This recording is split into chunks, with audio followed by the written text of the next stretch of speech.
The team that will pick #1 overall in the 2018 NBA draft has been decided, and they are the Phoenix Suns. But who the Suns will take with the #1 overall pick has, of course, not been decided. So what's going on, y'all? 5 Sports Talk back at it with another video talking, of course, some NBA here to talk to you guys about the NBA draft, which is, of course, still a ways away, but we are getting closer and closer. And as we do, I'm going to be bringing you guys a lot more draft videos, so make sure you guys stay tuned. My mock draft will be coming up as well for the 2018 NBA draft. But with that being said, let's talk #1 pick, right? Because that is obviously what we all like to talk about when it comes to the draft. Who's going to go #1 overall? And now we know that the Suns are taking the #1 overall pick. It makes it clear because you can take a look at the roster. We can see what they need, what they don't need.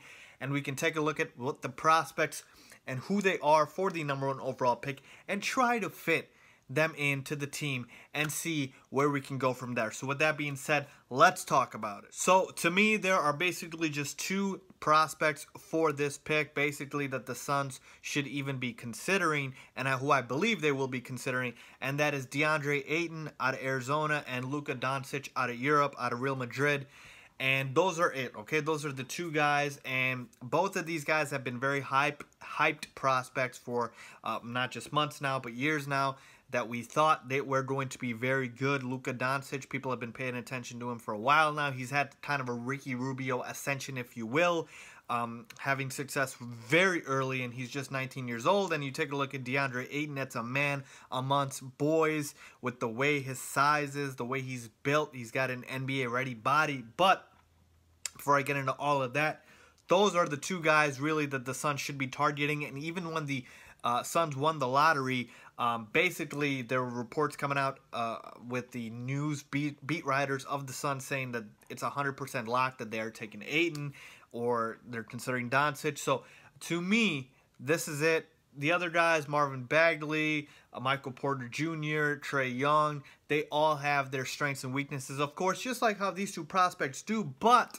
they have drawbacks that are severe enough to knock them out of the #1 spot, which means that obviously they don't have the potential that these 2 guys have. So I'm going to be breaking down Ayton and Doncic, both of these guys. And again, look for more videos in the future when I do my mock draft as well. But here I'm just focusing on these 2 guys because I believe the Suns are going to be picking between these 2, and that's it. So let's talk about Ayton, let's talk about Doncic, and then finally let's talk about who the Suns should draft between these 2. So when we take a look at the Suns and we take a look at the roster, okay, of course this team goes as Devin Booker goes. He is their franchise player, and Devin Booker's a shooting guard, right? So again, positionally, both Doncic and Ayton, they're not shooting guards. Doncic is more of a point guard, even though he's really tall for a point guard.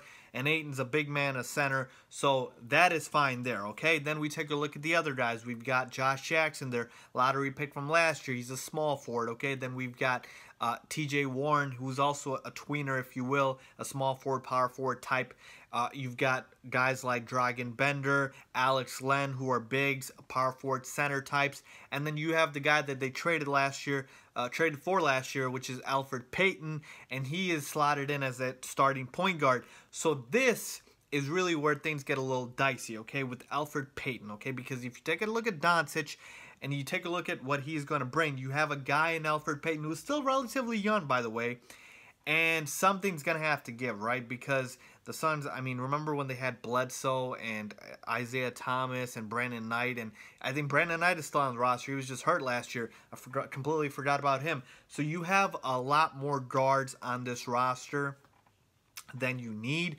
And with a guy like Doncic, I don't want him coming on the team and you're not going to be able to find minutes for him, okay? He's going to be, if you pick him, he'll be the #1 overall pick, so you better find some damn minutes for him, okay? So that makes it a little tricky. And in that way, it makes it much more clearer to go after Ayton, okay? And when you take a look at a guy like DeAndre Ayton, I mean, my God, he's a physical specimen, 7'1", 260 pounds with a near 7'6" wingspan, okay?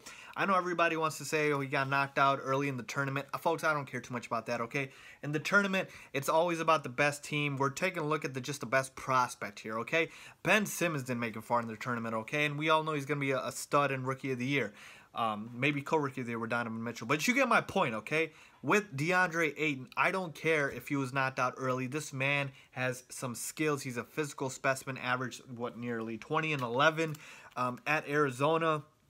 When you talk about his strengths, I mean, my God, athleticism, NBA-ready body, size is there. Like I said, 7'1". You want to talk about defensive potential through the roof. He's a shot blocker. Posting up, he's got good footwork. He can face up as well. He's learning how to shoot mid-range and the three as well. And this was key for me. If DeAndre Ayton was like that dinosaur type of big man where you can't do anything outside of, basically 12 feet really, I would have been unopposed to him. But then again, we saw a guy like Ben Simmons who can't shoot a lick still dominate. But Ben Simmons obviously has crazy ball handling ability. So if DeAndre Ayton couldn't shoot a lick, I would be very sour on him, because in the NBA today, which is a pace and space offense, and if you are basically building your team to beat a team like the Warriors, because we expect them to be the favorites every year, you can't beat the Warriors with bigs, because they're just going to take them out of the game. They're going to go small. So that's very important. But I've seen DeAndre Ayton. He's got the potential. He's got a good stroke on his jumper. He's got the potential to be able to hit threes. He's got the potential to be able to hit mid-range jump shots and shoot well. So I like that about him. And like I said, the only weaknesses I see here is maybe he'll fall in love with the mid-range shot or shooting ability too much. Maybe he doesn't dominate enough. He's not very good with his weak hand, his left hand, so he might need to improve there. But folks, I'm splitting hairs here. I can't find too many weaknesses with DeAndre Ayton if he develops like he should. And at this point, it's looking like it. DeAndre Ayton's got superstar written all over him. To me, he's going to be an absolute stud. Like I said, you've got guys recently in the league coming in like, Anthony Davis and Karl Anthony Towns, guys like that. There's no reason DeAndre Ayton can't be like one of those type of guys. Now let's talk about the other prospect in one, Luka Doncic, who is coming out of Europe, of course, playing for Real Madrid. Now a lot of people have these negative notions, negative stereotypes about European players coming out of Europe and getting drafted this high. I mean, we've had our Andrea Bargnanis here and there, but we've also had legends, and I'm talking first ballot Hall of Fame type legends in the NBA, and Dirk Nowitzki and Pau Gasol out of Europe. So to me, it's 2018, folks. Let's get out of this stupid notion of thinking that European athletes can't play and shouldn't be drafted that high in the NBA draft, okay? For crying out loud, we went through this a couple years back with Kristaps Porzingis, okay? And he's a franchise player for the Knicks. So to me, can Doncic ball? That's all that matters, okay? And this is a guy who averaged 21.7 points, about 5 rebounds and 4.3 assists, most recently in Real Madrid. And here's the thing. I'm making this video, and there were reports that Doncic might still stay in Europe. But with that being said, I fully expect him to come out for the draft this year. I think he's just, kind of blowing smoke here. So I fully expect him to come out, but just wanted to throw that out there that there were reports like that. But with that being said, let's talk about Doncic. 6'8", 228 pounds. Folks, he's got size for a player, and he is more of a point guard really than anything else. So when you take a look at a 6'8" point guard, I know we just had a guy like Ben Simmons dominate in this league. That's got to make you feel good about his prospects being that tall, okay? What are his strengths? I mean, the ability to score, okay? He can score pretty much from anywhere on the floor. Great with his floaters. I like his three-point shot. He can create, okay? That's the biggest thing. That's one of the biggest traits in the NBA that you look for in a superstar. Can you create your own shot? And Doncic, I believe, can, okay? Passing-wise, excellent. Like I said, he's got natural point guard instincts. He can create for himself. He can create for his teammates. Love that. Rebounds the ball pretty well. Again, he's 6'8", so he should be, right? But again, does rebound the ball well. What are his weaknesses? Defensively, not that great, okay? Defensively, he's got a ways to go, but I think in the NBA, as long as he becomes an adequate defender, he's okay. I mean, I don't want to throw the player comparison of Ricky Rubio out there just because Rubio's obviously from Europe as well. And he had that, early on trajectory of, being very good early on and then getting scouted since he was, 14, 15. But with Doncic, you have a guy like Rubio who's not that great of a defender either, but Rubio had one of his best seasons this past year. So, to me, that's fine. The other weakness that I see in Doncic, and this is probably my biggest complaint with him, is I don't think he's quick enough. Now, again, you can say that he's very tall, so the size might slow him down. But to me, you have to be quick when you're a point guard, when you're a shooting guard, when you're in that range, if you will. And to me, Doncic isn't able to be quick enough to where if bigs switch on him, he's got to be able to beat the bigs, okay? You need to be able to do that, and you need to be able to take advantage of mismatches. And for him, he needs to develop that quickness, that lateral quickness that he needs. Not just lateral, I'm sorry, straight line quickness as well. So that is a weakness that I see. But overall, when you take a look at the scoring package, the passing, creating, and rebounding package, Doncic gives you a lot there. So with that being said, who do I think the Suns should take with the #1 overall pick?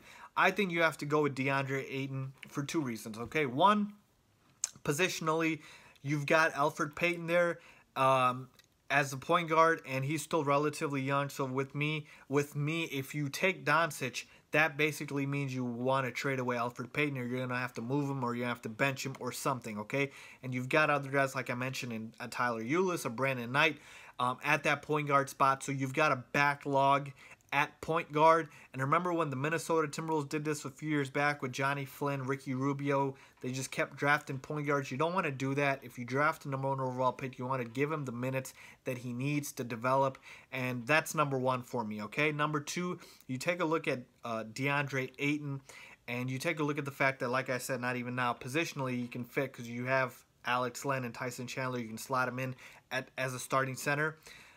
You take a look at DeAndre Ayton, the fact is he looks like a prototypical big man for the new NBA and not the old NBA. Like I said, his ability to shoot is everything to me because it's going to be able to make it so that he can stay on the court when teams go small because he can still space the floor. Like I said, in terms of the raw skill and NBA package that he brings, there's nothing there that you don't need. I mean, in terms of, like I said, athleticism, body size, post-ups, shot blocking, everything's there.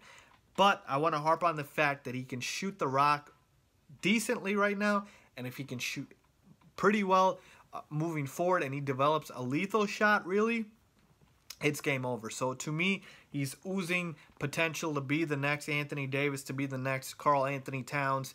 I see him somewhere in the middle of those two. I don't think he's going to be as good as AD, but I think he's going to be better than Karl Anthony Towns. So that is what I think, folks. Let me know what you guys think. The Suns need to take DeAndre Ayton with that #1 overall pick. That is what I think. Leave a comment down below if you guys agree or disagree. Make sure to subscribe to my channel.